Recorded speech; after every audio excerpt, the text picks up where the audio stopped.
Today we have Deepashri Khare, also known as Deeps. She's the Chief Human Resources Officer on the 8th Avenue Food and Provisions Company. Thank you so much, Deeps, for joining us today. Thank you, Ivna. It's a privilege to be here.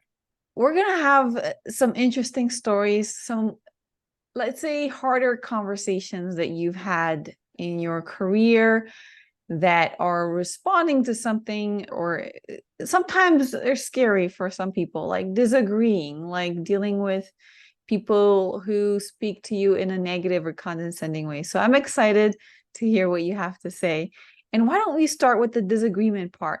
And the hardest part of disagreeing is to do so with a superior. So has that ever happened to you? Have you ever had to disagree strongly with a superior? Yes, actually, it's interesting you asked that because I feel like that is one of the most common things you have to do as an HR professional in your career. But yet, it is one of the most difficult things to do, especially as a woman and from a cultural standpoint as well. So, that is one that I had to learn quite a bit. But yes, I have had experiences where I've had to disagree with a superior, usually a male. I'm going to share with you one of the instances that comes to my mind. And this was really interesting because it happened in a very traditional corporate setup where I was actually lead globally a set of manufacturing facilities for our chemical business. And I remember it was my day one on the job in this new role. And we were getting ready to launch a new system, a production system. And we were getting ready to launch it. Everybody in the leadership team was talking about it. And I asked a question and I said, okay, so what about the people strategy for this? And everybody looked at me like I was talking Greek. And they said, what does people have to do with this? Is a manufacturing system that we are trying to implement. And I kept quiet because it was my first day and I was very unsure. Then I stopped and asked again. I said, but isn't the system going to be implemented by people? So don't you think we should be thinking through what a people strategy looks like to implement this? And I wasn't heard at that time. I think they were very nice, they were very kind, but no one took me seriously. And so I walked away and I said, okay, I do think this is wrong. I disagree with the way in which this is being done. And so instead of going back and just repeating the same sentence over and over again, I actually went back and created a strategy, right? I actually took some time to do some investigation. I talked to the consultants who were helping us roll this out. And then I talked through to my immediate superior just the plan that I had to create a people pillar that talks about the people implications of these systems. And I did my homework, I did my research, and I actually put together a business case.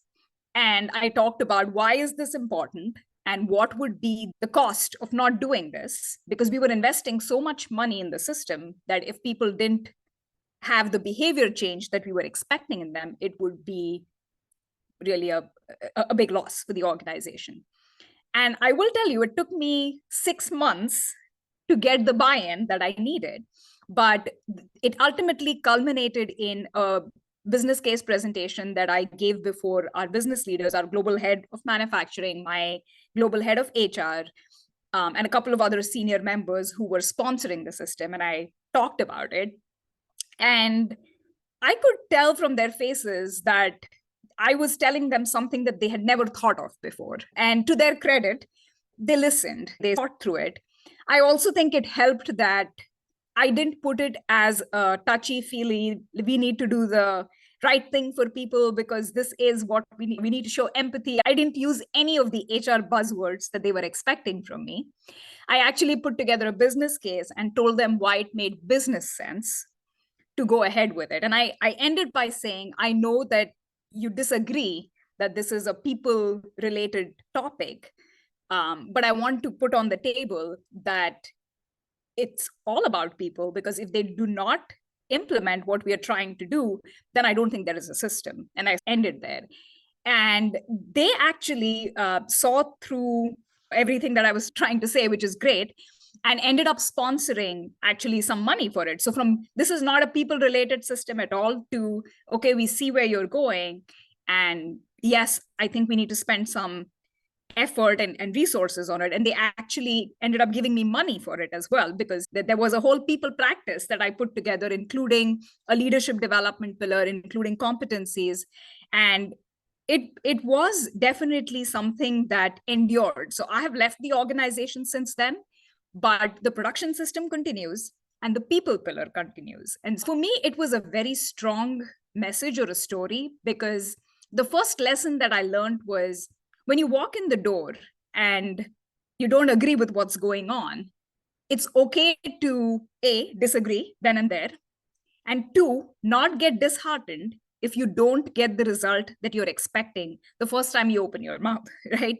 I think it's important to go back and think through, how can I say it differently so that I'm heard? And two, how do I put it in a way that the business will understand? So really to walk through this whole door or kick open the door if you can't walk in. And I think in hindsight, when I've talked to the business leaders, I know that they really appreciated that I didn't walk away with just that, oh, we don't think this is important. But I came back, and I came back with a strong business case.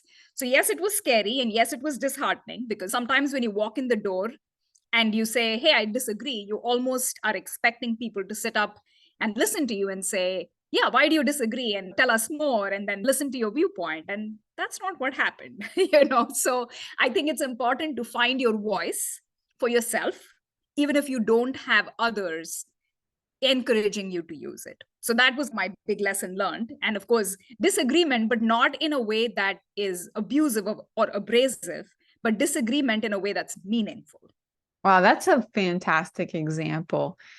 And I believe in that. I believe a lot in that we have a lot of agency and responsibility in making ourselves heard. It's great that they do hear us and agree with us, but ultimately we have a lot more power to influence those outcomes, like your example shows. But it takes effort. It took you 6 months Yes. to gather the information you needed, because you were new in the role, new in the company, to make this business case work. You had to talk to a lot of people. And it's very hard. On day one, most people stay quiet and would never consider disagreeing. So the fact that you actually had an opinion and that it was strong enough for you to decide to dedicate 6 months to get back to those leaders and prove it, it also means that you had conviction in what you had to offer. Yes, absolutely. And I think you're actually bringing to light something that I didn't mention, but I think is very important, which is, first, you need to believe in yourself, right? And to believe in your voice. Because I find that with a lot of colleagues and other women that I have had the opportunity to coach and mentor, that the moment they disagree and nobody listens to them, they lose their belief in their viewpoint. It's almost like nobody thinks it's important, then maybe it's not. And I'm not saying each time you have an opinion you have to just ram it in completely, but I think it's important to understand that just because no one is listening to you does not mean that your viewpoint is not important, or that you have to persevere and sometimes prove your point in a very non-threatening way. I didn't fight, I didn't confront, I put it in a way that it became impossible to ignore. But yes, it has to first start with you believing that you have a valid viewpoint that you need to persevere on. That's a great point. It's a great point, because we do need that. And you're right. A lot of times when we're not that confident, we share an idea. And if people don't really, like you said, start asking, oh, you disagree, tell me more, and listen and engage, then we think what we have to say is probably stupid. I should probably stay quiet here. I should probably listen and just follow the lead of people who are more experienced. Yet you were talking to people who were above you. How many levels above you? Because you talked to several people and you presented and you were disagreeing with superiors of yours that were not your boss. No, only actually, I have to say that my boss was probably the first one I was able to convince. The others took much longer. But yes, they were all senior to me, both in terms of just stature in the organization, but also experience level, age, name it. They were superior to me in more ways than one, right? So it was definitely something that I thought about before I went on this, because I really thought I had something in it, that I had something of value to offer, and that maybe I was not representing it in a language that made sense to them. That's how I chose to take it. But I did think about it before I went on this whole journey of 6 months, because I didn't want it to seem like this was the thing I was going to fall on the sword on, which had no value, right? That's not exactly what I wanted to do. So I did think through, did I really believe that the idea had value? And it's only when I was convinced myself that I went ahead and moved ahead with that. Because yes, it could have been a very career limiting observation if I had not really believed that it had value. So that's a very interesting point. What I hear from you is you had some level of confidence in your idea the first time you shared it, but you weren't fully convinced just yet, but you had the sense that it was worth exploring.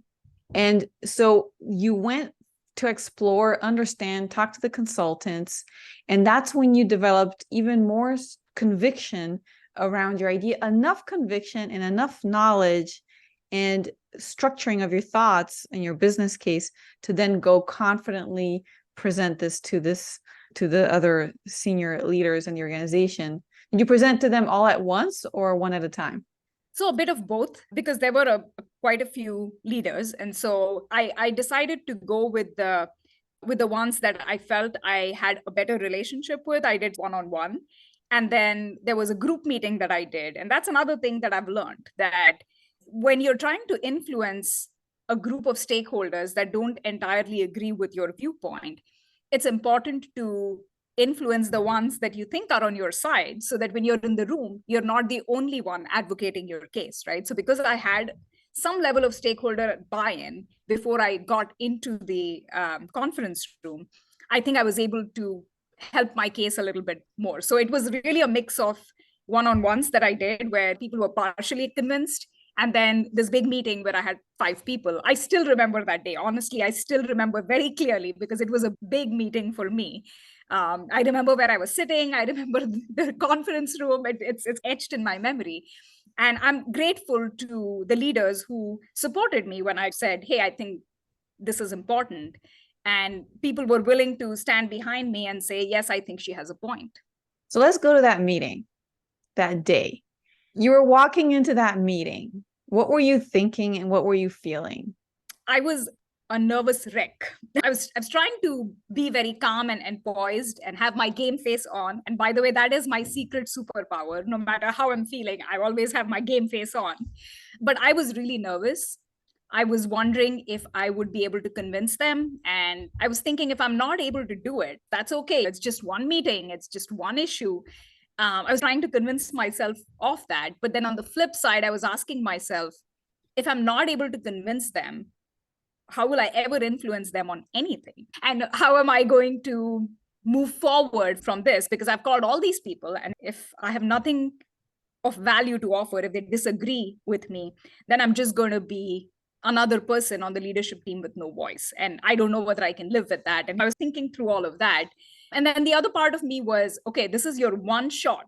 How can you play it the best possible way? So it was really a lot of things that were going on in my mind. And I certainly wasn't feeling as confident as I projected. I remember that very clearly. Wow. So even after all that preparation, you were still a nervous wreck. Yet you went in there, you pushed yourself because you wanted to have a voice, you wanted to make a difference. You went there and you presented what you had to present. You shared what you had to present, to share. Once you were finished presenting, did someone in the meeting say, hey, we're going to give you resources to do this? Did that happen instantly or did that happen later? It happened instantly, because I went in with the whole thing, right? I was not just going to make a half-hearted pitch. I said, here is what I'm thinking. Here's the business case. Here's my proposal. And here is the cost. Here are the resources that are needed to support it. And so I actually got a buy-in on everything, the approach as well as the cost, because I didn't want to appear unprepared, right? Okay, so we think this is a good idea. How much is it going to cost us? I don't know. Let me check. That's not how I wanted to come across. And I also think for me, when I presented the business case, somewhere my conviction was I want to show an ROI and say, listen, you're going to spend X amount on the system. You're going to spend a fraction of that on the people piece and the change management. And the return that you're going to get is a whole lot more. And there was no way I could tell that story without putting some numbers behind it. And so for me, that was an essential part of the business case to show the. You show the ROI. Part of the ROI is talking about what you needed to make it work. And at the same time, you're proposing that you would take the lead on this. Yeah. So you're also getting sponsorship for you to lead this initiative, which is huge. And also you made an ask right there and then. It's like a pitch for when you have a business, like you're pitching the investors, you're pitching internally. And that pitch included, hey, here's what I need. This is the amount of money that I need. These are the number of people that I need. And your pitch apparently went well. You got what you wanted. But it's interesting how in your mind you were thinking, this is my only shot. Oh my gosh, I need to make this work. Yes. A lot of internal pressure. So when you left that room, how were you feeling? When I left that room, I was feeling really good. If I could do like a fist pump in the air, I'm sure I would have done that. I felt very good. And I don't know whether it's how I'm wired, but my immediate next thought was, oh my God, how am I going to make all of this work? So now I've got the money, I've got the resources. Now I have to put this thing together. So I think I felt great that I was able to influence, but that it came with that sense of responsibility, saying that my work starts now almost, right? I have to make sure that I'm turning this idea into a reality. And I will say that the real value of that for me as well as for the organization was a couple of years later when it literally became a legacy I left behind. As I said, it's still going on. And we changed companies in the sense we got bought over by another company and they continued with that too. So for me, it was the feeling of fulfillment that I get is so much more. And I'm so glad I pushed myself to put together the business case and have the vision to do it. So for me, the real reward, I think, came much later. While I did feel great at that time, I do think just seeing it work and having the business go through its own learning curves and realizing the value of it, for me, that was priceless, right? That was my real reward. Oh, it's such a wonderful feeling to see it. Like you said, it's a legacy, right? That goes on and lives on after you leave and you're no longer in charge of executing your own vision. You're passing the baton on to someone else. Yeah. That is wonderful. That's a great example. And I'm sure that it influenced you and your own confidence as well. Yes, definitely. So when you entered it, did you already know that it was important to pitch an ROI, try to have a strong pitch and plan, or did you get guidance on how to do that? I think I was lucky enough to have gone through similar situations before, maybe not to the extent that I'm sharing. This was clearly a big one for me. But I think I had worked with business enough to know that if I go with a half-baked idea, my chances of getting a nod on it are minimal. I knew I had to have a proper business case. And I also knew that being in human resources and having a manufacturing strong leadership team, there were people that were wired a certain way, very hardwired, more of the hard, less of the soft. And I had worked in that environment before. In a sense, I was lucky because I knew what I was getting into. I didn't have to spend as much time analyzing and thinking, okay, what kind of people are these? I knew they were analytical. I knew they were probably old school. I knew they were more hard nosed. They wouldn't go for the soft, fluffy, oh, we need to be empathetic towards our people. I knew that was not going to be the pitch that was going to win them over. So I think I was lucky in that sense that at least I knew the psyche of the group I was going to be dealing with. And so I was able to prepare a pitch that I felt spoke their language. And I think that is so important when you're disagreeing. Are you speaking in their language? Because I think that's, if you're clear about your disagreement, that's when I feel like there is real communication. It is absolutely speaking their language. And these were people who were very different than you. Yes, they Probably were. male, probably older. Actually, I was literally the only female in the room. I even have a picture with the project team, which I look at it and chuckle even now. And yes, I'm the only female. And then, of course, I got people on my team that were females, but all the decision makers and the people who were really sponsoring the project were all male. There you go. All male, and I'm sure probably not minority male. No, not really. But they, because it was a global organization, at least they were multicultural. Okay, got it. All right. All right. It's still pretty hard, but it's a great example because it really showcases how proactive you were in the whole process. Now, let's talk about a situation where you were potentially abrupted by someone or spoken to in a condescending way. So this example actually is a little earlier from my career. The one that I talked to you about, I had a little safety net on me because I had gone through this before. The example I'm going to tell you is when I was early on in my career, like maybe I was working for about 5 or 6 years when this happened. And I was working with an investment. And I remember this was based in India. And we had a very challenging recruitment target ahead of us. I was supporting a few groups, and we had, I want to say, 5 weeks to make sure that we made 40 offers. It was a very tight timeline. And we were based in Mumbai, and we had our stakeholders from the US coming down for what we were calling like a recruiting glaze, we used to call it. And they would come in, interview people, and we wanted to make 40 offers at the end of it. And I was the HR business partner that was running it. And I actually tried to, as I'm sure you've guessed, I'm a little process oriented, right? So I was thinking, what's my strategy? How am I going to convince I can do this? And I actually came up with a model based on the data that I had. I said, okay, to make 40 offers, I need at least 120 candidates because my ratio of selection is usually 1:3.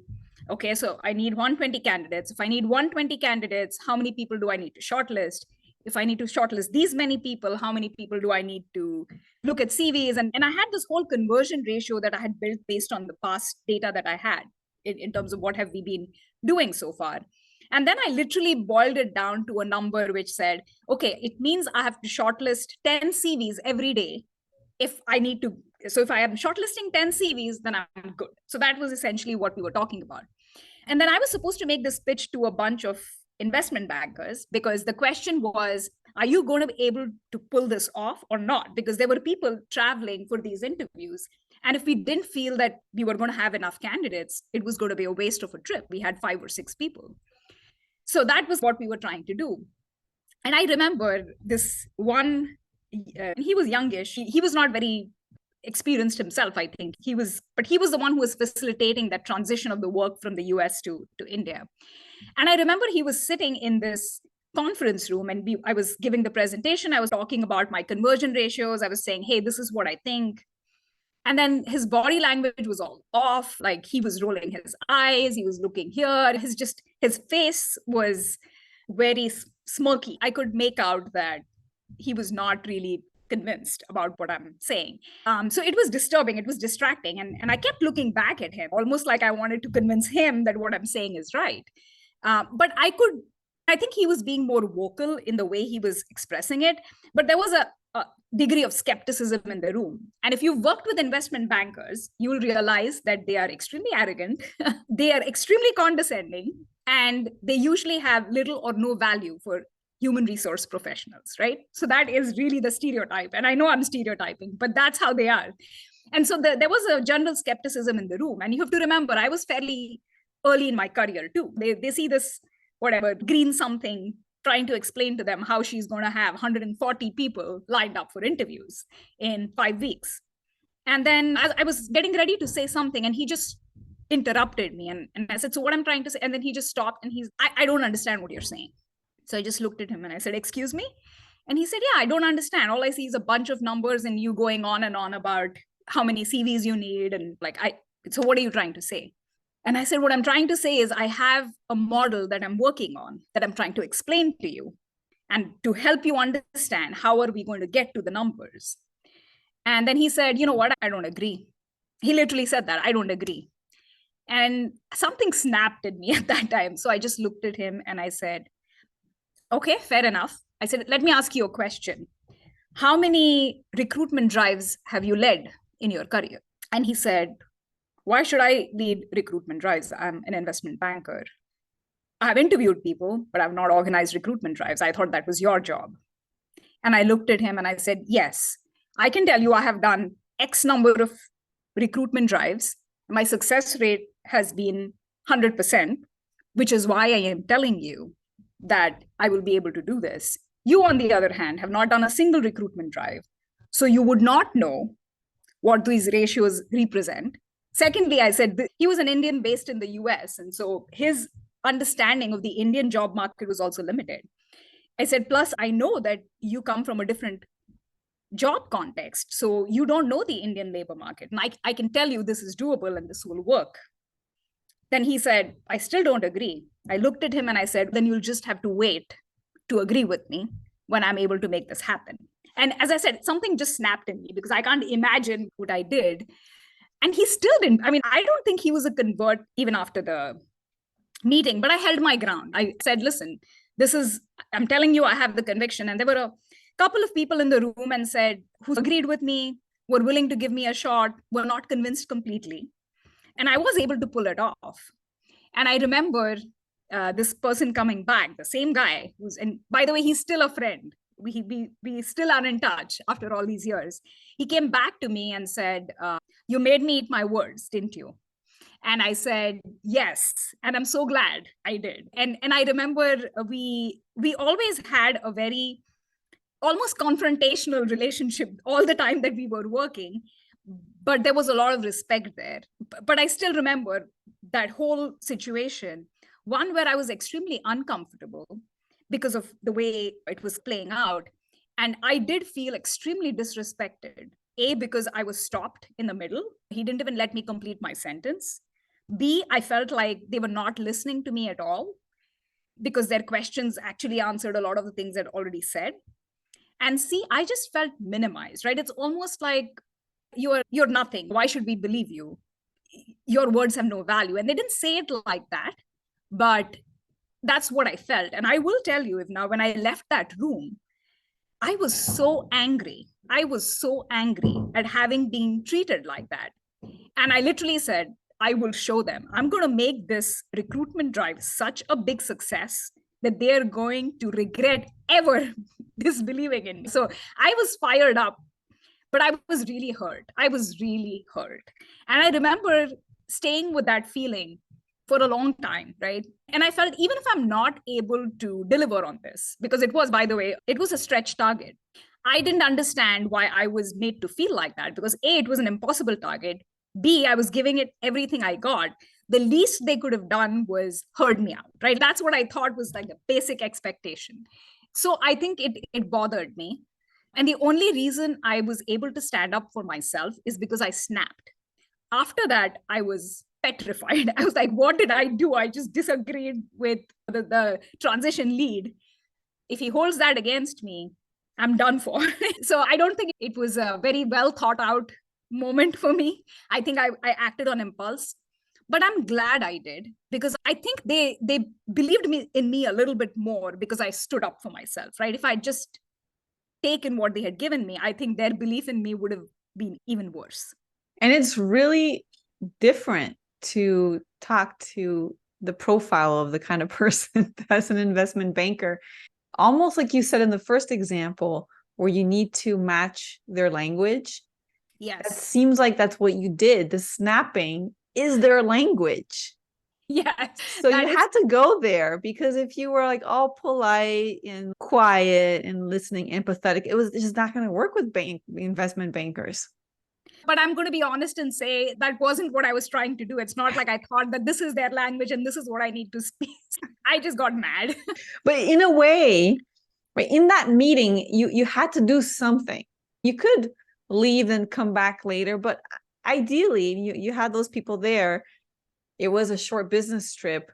You didn't have that much time. You were doing your best in the moment to get their attention and get them to say yes to what you had, your model and the idea that you had.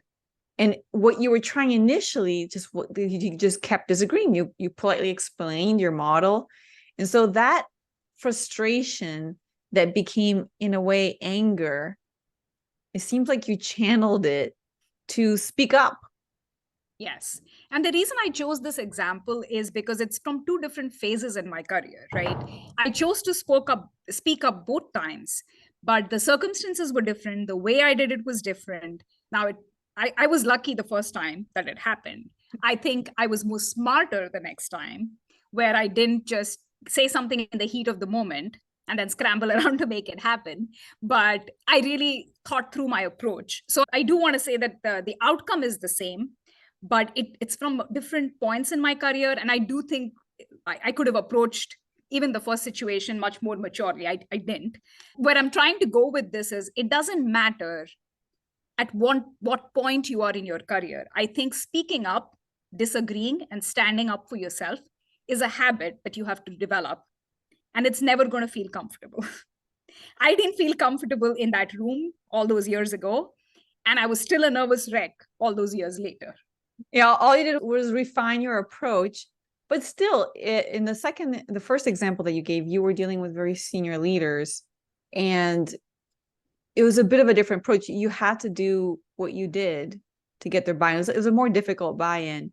In the second example, it wasn't someone who was that senior, and you had a lot of expertise in what you were doing. You were the key person in that moment to deliver on those KPIs for hiring. Like, you were already selected person.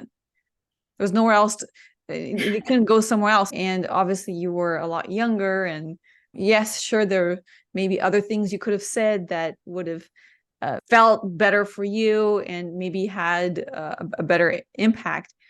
But the reality is you spoke up, and the alternative would have been to stay quiet.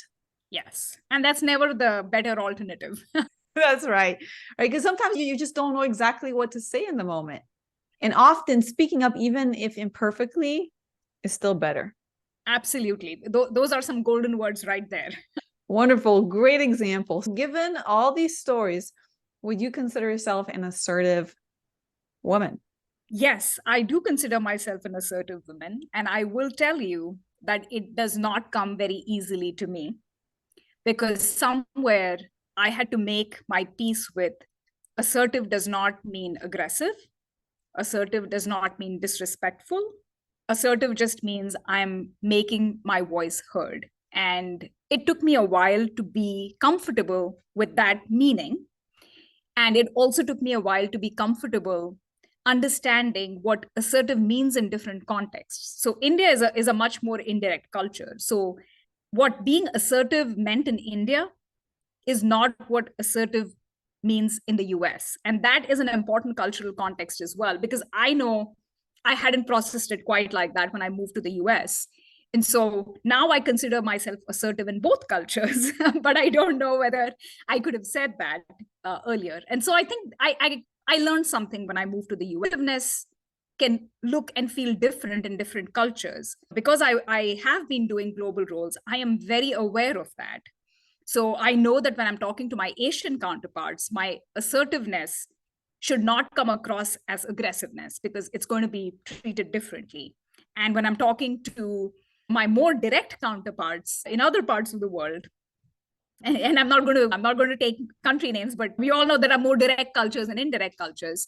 I have to make sure that I'm speaking up a certain way and I'm not being roundabout, because then my message is not going to land and I won't be assertive in that context. So I do think it's important to make that distinction. And the only reason I'm sharing this, Ivna, is I wish someone had told this to me all those years ago, because it took me a while to figure this out. So, Deeps, what does that mean? And let's say in a culture like the US, you've seen and experienced assertiveness in different cultures. What does it look like in practical terms? What have you observed? And it's interesting you said it's about making your voice heard, which is again that I am doing something to make other people listen to the voice that I have. So what does it mean for you? What are some examples of being assertive in the US culture, in a direct culture? Sure. So I think in the US, it's important to be very straightforward and almost blunt in your communication, right? So, for example, if you think that it's not a good idea or you disagree, you have to say it quite like that. If you say, oh, let me see and think if this is a good idea or not, no one is going to register it as a disagreement. Whereas in India, if you say, okay, let's see, maybe we'll think about it, everyone knows that I'm not fully convinced. But I know that's not the case here. So you have to be very direct and say, I don't think this is a good idea. Literally be that blunt in it. Or if you want to, or if you're not convinced, you could say, hey, I'm not entirely convinced because of XYZ. I always feel that in the US, it's important to be blunt and direct, but then qualify it with what you're disagreeing about or what are the things that are standing in your way. Because I think that explains your stand a lot better than just saying I disagree and then you just say it. I don't think that takes the conversation anywhere. I also think that when I thought I was being assertive. I still remember this one incident where I was a change management lead and I was talking to two project leads, and I thought they were not doing what I was expecting them to do. And I thought I gave them a very tough message. And I essentially said, I don't think this is a practical approach. I really think you need to do more. I don't think I'm getting the traction that I need. So I said all of that. And then I thought I was being very assertive and saying that this is not working, which is what I should have said. This is not working. I didn't say that. And then I went to my boss and I said, I actually had a really direct, assertive conversation with these two leaders. And if you hear something from them, I just wanted you to know that I'm doing that. And he said, okay, good. Thanks for the heads up. He walks to my office a little later and he said, what are you talking about? They didn't even register what you were trying to tell them. And I said, they didn't. I truly remember being extremely surprised that what I thought was a direct and assertive conversation just didn't land at all. And then I went back and I think I made myself a little more clear. But I will tell you that at that point of time, I was very flummoxed. I said, so I told them what I'm thinking. Why didn't it land? And I remember going to one of my coaches, actually. I was working with someone from the leadership development team, and I had taken him as my coach. I had requested him to be my coach because I was struggling with the US culture and what does leadership mean? What does assertiveness mean? And I talked to him about it and I said, what am I missing? And he said, Deeps, you have to be very direct. If it is not working, you have to say it is not working. And I remember being very uncomfortable with that. And I said, but won't that be disrespectful? Won't they not like it? Won't their feelings be hurt if I say that? He said, no. How else will they know that this is not working for you? And so it was an important lesson for me because I felt like, okay, you have to be direct. But then I found my own way of making it assertive where it was not uncomfortable for me. It was very clear it wasn't uncomfortable for them, but I didn't feel comfortable walking into a room and saying, this is not working for me. That's just not how I am as a person. And so I found my own way of what I call as assertiveness, where I like to qualify it with something, which is, hey, I'm not disagreeing to be difficult. I'm not saying it's not working because of this, but I'll tell you why I think it's not working. And then I even leave that open ground and I say, if I'm misunderstanding this, please help me. And so I try and make it okay for me, not for the other person, because I'm sure they're mature people, they can live with it.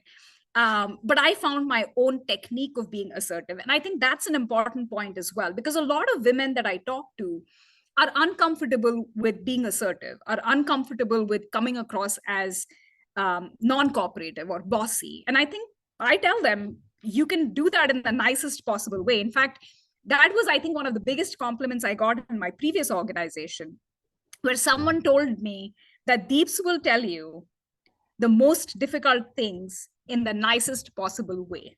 That's a real compliment. The most difficult things. And I like the example that you just gave, which is, first of all, you said, I'm doing it. I'm qualifying my own direct comment so that I feel comfortable with it coming out of my own lips, because you're sure that you're not going to hurt anybody's feelings and that it's not going to come across as difficult, aggressive, disrespectful, but you're not diminishing the impact of your message either. So what you shared was initially, so give an explanation, give a quick reasoning why you think that's not working. And the second tip was to express at the end, say, hey, if you have a different view on this, if you think I'm missing something, invite them to give you feedback as well. And the third thing you said was in the beginning to express your intentions for whatever you were about to say, the direct comment, which in the example you gave was, I'm saying this not because I'm trying to be difficult, but because I truly believe that this is something that's not working. And so that way you add those three elements, almost empathy in a way, but without detracting from the directness of the message. Because if it was not direct enough, it would not even register. Absolutely. You said it much more eloquently than I did. I'll just listening to your example, but I really like your example and how you noticed and realized that. I've had experiences myself where people came to me and said, I thought I was being the rudest person. I was being so difficult. And yet people were like, what do you mean? When? What? When did that happen? And so there's a difference in perception between where we are. And sometimes, and you're probably like a sensitive person, maybe very thoughtful, and other people might be a little bit more just get things done, very direct, very blunt, naturally, and then they don't really care about people's feelings that much. So that's perfect. It addresses both sides. Lovely example. Thank you. Do you have any final comments here? Because you shared some really great stuff, right? You shared some specific examples of how you found your own assertiveness that worked for you, and how you had to be very direct in a direct culture. You talked about how to express what you don't like if someone's being condescending, and how to make people listen to you and what you have to say, either by being very strategic about it or by responding in the moment, in even if you snap. But your snap wasn't too bad, from what you explained. It wasn't like an aggressive snap. But you have to remember how I'm wired, right? It was very maybe it felt very aggressive, yes. And in building a business case, even if that takes 6 months, and getting people on board, people who you probably have a good relationship with initially, so that you have a couple supporters in the room. And even if you feel like a wreck, go and do it anyways. Yes. This was wonderful. Thank you so much, Deeps, for sharing your stories in such detail, such rich detail. I'm a storyteller. You are, and I will remember those stories. Now I'm going to remember the feeling that you described. Thank you so much. This has been wonderful. And honestly, it's made me think through and reflect on my assertiveness. It's led to some aha moments, because sometimes you don't sit back and think through your experiences and really try and distill them. So thank you for making me think about it, and for it being so thought-provoking. Thank you. Thank you for sharing with our lovely audience as well.